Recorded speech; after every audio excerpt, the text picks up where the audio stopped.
Mother's Day weekend is the biggest flower weekend of the year. Last summer, to prepare for that, we bought thousands of bulbs. And then last fall, we planted them all in the ground. And the plan was, come this weekend, we would have bunches and bunches of tulips to sell for Mother's Day. But we have a problem. All of these tulips are late tulips, so that means they should only be starting to open now.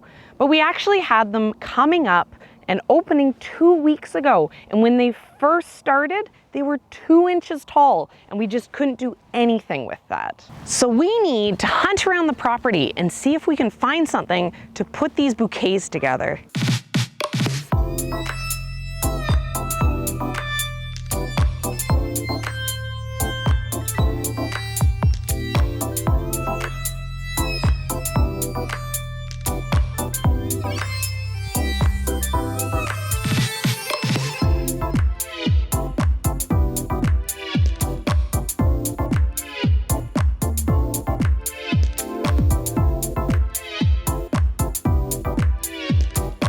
Today is Friday morning and Mother's Day is Sunday, so we still have a few days, but I have a lot of people coming to pick up orders today. So if I was able to have bouquets ready to go on my stand, I could probably get some impulse buys.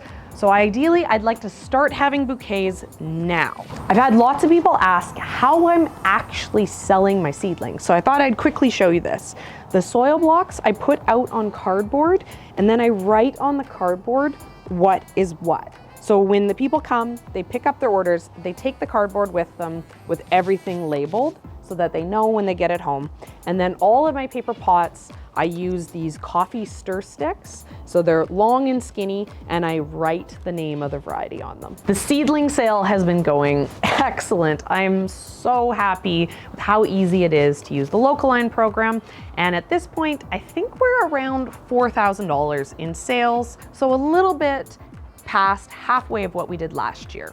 I did some picking last night of stuff I could find. I've been using these cherry branches as greenery. They actually look really pretty, and the leaves last really long. So this has been working out really good. And then I found some tulips. As I said, the tulips are almost done. There isn't very many things to pick off, but I do have some of these black tulips. They're called Queen of Night, and I think that for Sunday I will have some of these. These are called Miami Sunset, so I will have something to work with, but this isn't enough to make a beautiful $20 bouquet. I need a few more pieces. So I need to go around and see what is ready now that I can use, so I can try to put something together that's gonna look really fancy for all the moms. We have a perennial garden behind me, and this is stuff that was never intended to be cut flowers. This is just stuff that I think is pretty that's in here, but I actually have a few things I can use. These are hellebores, and these make amazing cut flowers. They last super long, and they're like one of my favorite. So I have a handful of these to be able to pick some flowers off of. I have white, and I have purples, and then I have a two-tone one too. And then I also have bleeding hearts. These have only just started to open, but I'm probably able to pick a handful of stems off of here.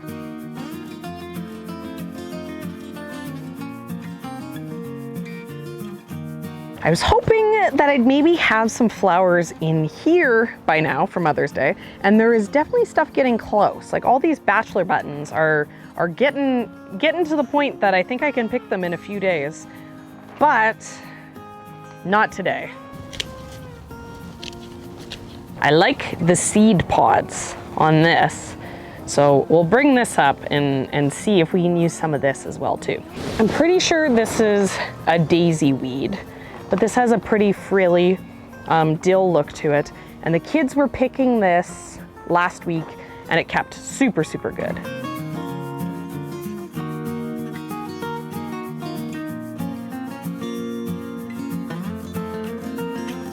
The last piece of filler that I'm grabbing here is some of these kale flowers. And these I know keep very good. These work really good. So a little bit of yellow, a little bit of a pop.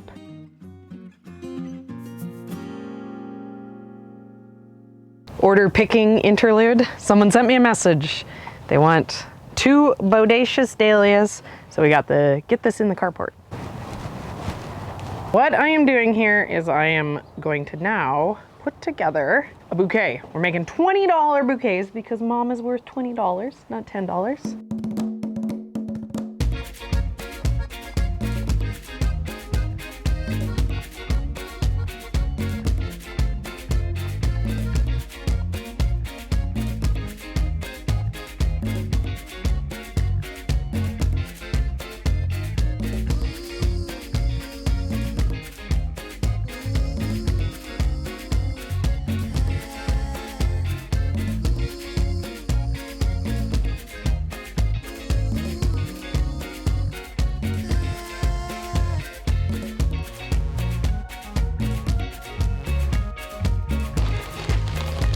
So we actually ended up being able to get something. We have 4 $20 bouquets now. Now we just have to try to sell them.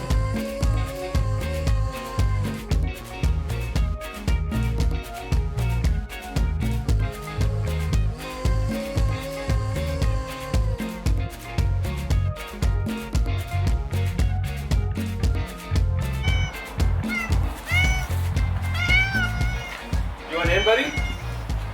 You want in? Psych!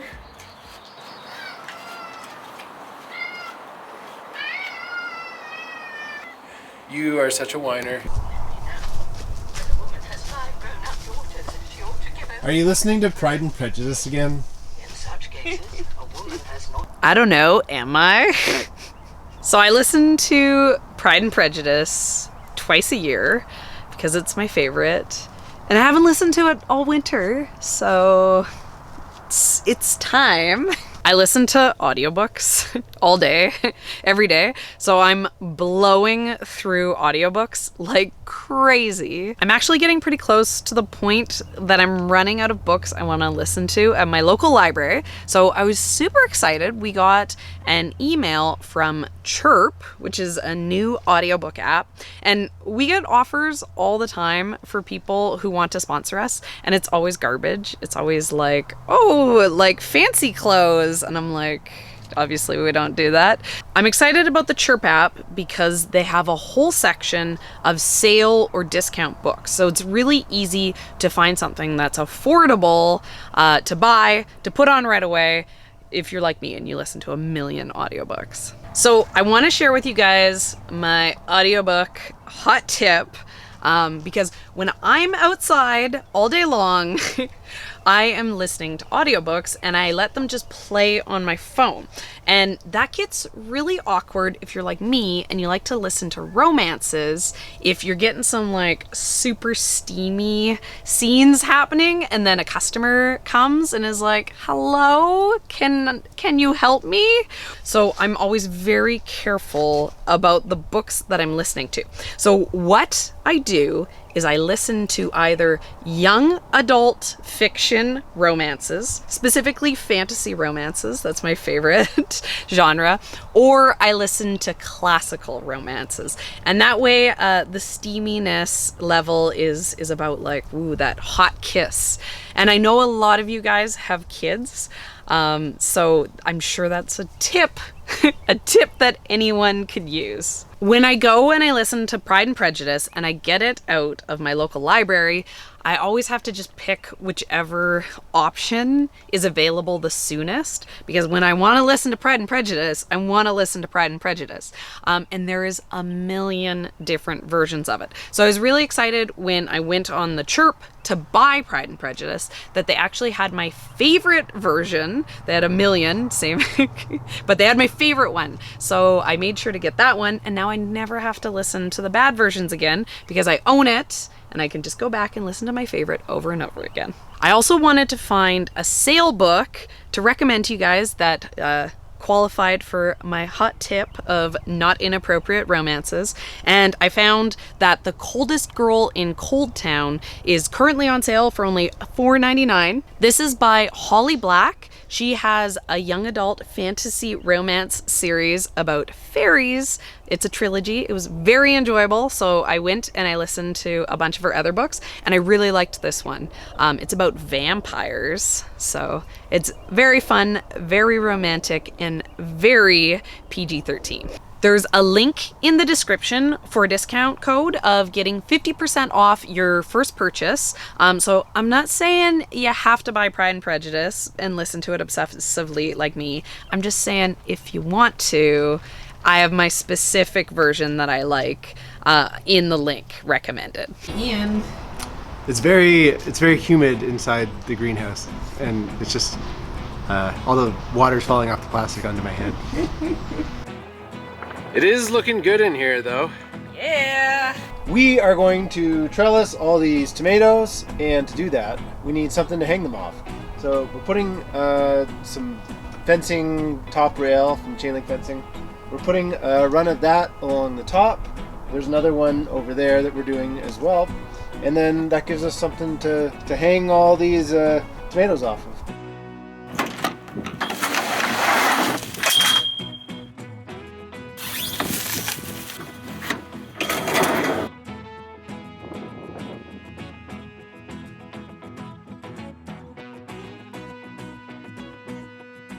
Ian, how happy are you going to be when this is all finished? About as happy as I always am. It's been a bit of a pain in the butt because I don't think we did it at the right time or in the right order. We probably should have finished the greenhouse before we planted the tomatoes and the peppers, because there's been some casualties in the construction process. We are just two. We can frequently get interrupted by family stuff, and we can't finish jobs. So we didn't have time to get everything finished for getting the plastic secured. And then we had a windstorm last night, and we still had to keep this because we were also getting frost. We had to keep the plastic on, and we were fighting with that for probably an hour and a half or so last night. We always do everything wrong, so we kind of just expect that.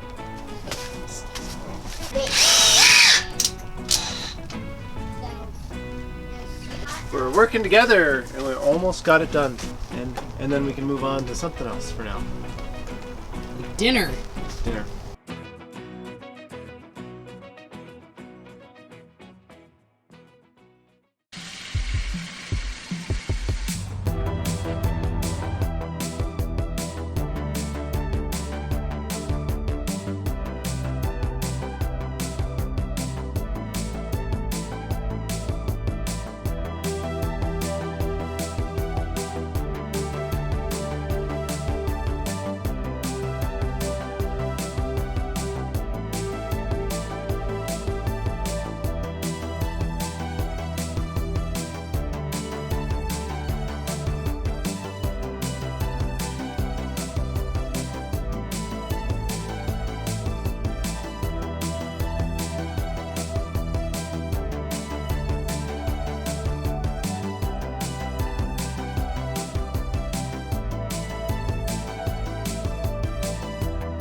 I got some more bouquets made.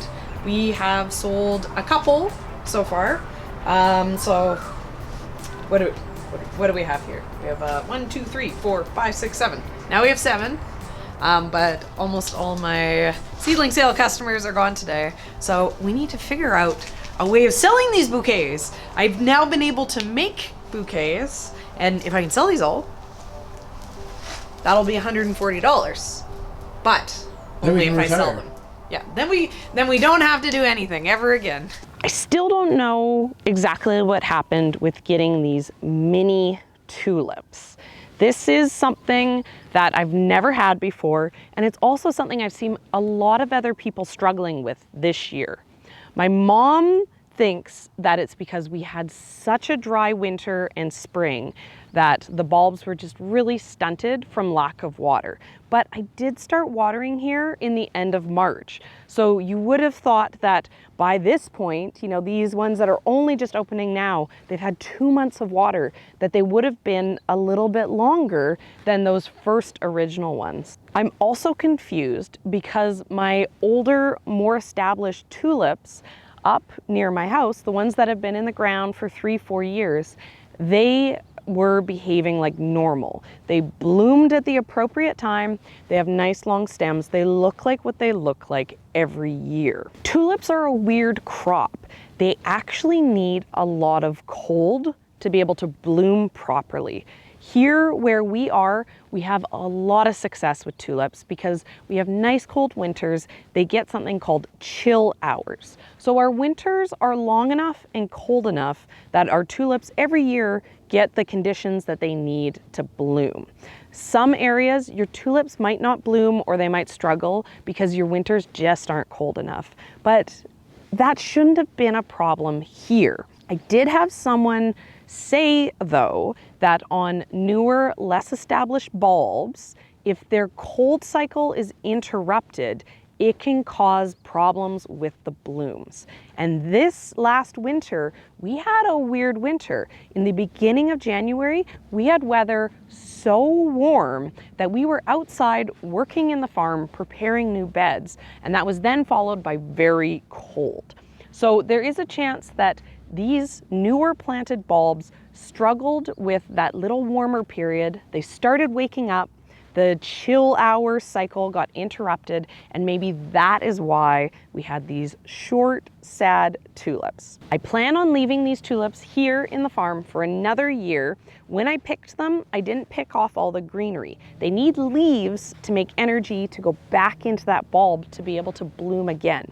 So I made sure that they still have greens to survive into the next year. So I'll be interested to see if we struggle with them again next year. Maybe it's this spot in the farm that's the problem and not these specific bulbs.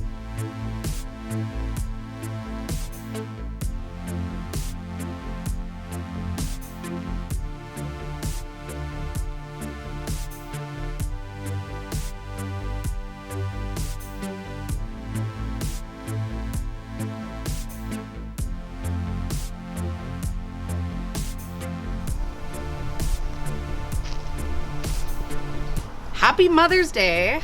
I am getting the best Mother's Day gift ever. Leah is selling bouquets for me. The bouquets that I have made over the course of this video have done okay. They, you know, I've sold a couple per day out of the carport of people getting their orders, but today is the day. Today is Mother's Day, and it's also before lunch. So this is our opportunity to take advantage of all the people that drive by who will stop and grab a bouquet before they head to go see their moms or their wives or whatever it is they're buying it for. So far, Leah has sold everything that I've made. She's sold 5. This is the last of my tulips. So this is all that I have. So I'm putting this together with my bits and pieces, and then once this is done, it's done. There's no more bouquets for today, and we can move on to doing more seedling stuff. I'm really excited about these 2 varieties. The black tulip is called Queen of Night, and then this orange color tulip is Miami Sunset, and it's fringed and it opens up with pinks and oranges, all these beautiful tropical colors. Oh, we have a seedling sale. We have a seedling sale customer. Gotta run. Gotta run. You sold all the flowers, Leah. I know. We're gonna get you some more.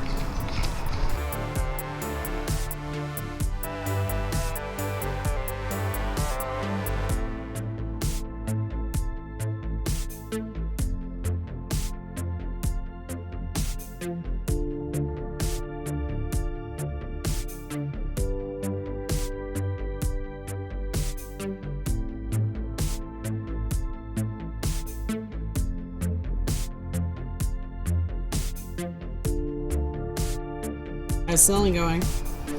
Not bad. I'm taking a break from the tilling and I'm coming out to talk to Serina because she knows all about how many bouquets have sold. How many bouquets have we sold today, Serina? I think we have sold 7, but we have to talk to Leah to get the actual number because she's the one who's been keeping track. But they're $20 bouquets. So if I sold 7, that's a pretty good chunk of money. That's $140. We currently have 2 left, but it was too hot and it was really quiet. So we shut down. You watering all your raspberries? Yep, all my raspberries. What else you got going here? This is exciting because this is the flower farm. That's what I have in this greenhouse here. So I got all of my zinnias, all my different colors. I got all of my cosmos. I have some sunflowers, the branching sunflowers, the ones that I plant earlier. I have celosia. I have some of my like status, straw flowers, stuff like that. So this is exciting. It's exciting to see them coming. And I don't think that I'm going to do it next week, but I think the week after that is when this is all going to be the perfect size for getting planted into the farm. And then just 2 more months and we'll have fresh flowers again.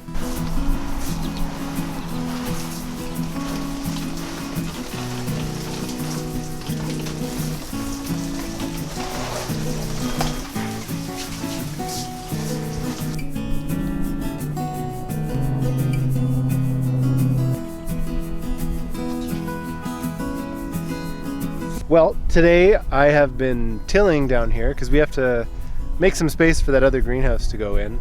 So this is the perspective location, and yeah, I got it all tilled. I dug up a bunch of big rocks. So we got this greenhouse in, but the plan is in the spot over there, we're going to have another greenhouse. So this one, we currently have 200 tomatoes in. I still have 100 more tomatoes to go in that one. And then I want a bed of cucumbers, and then we'll have some peppers and some eggplants for us. But I'm really excited to get these brand new tunnels up.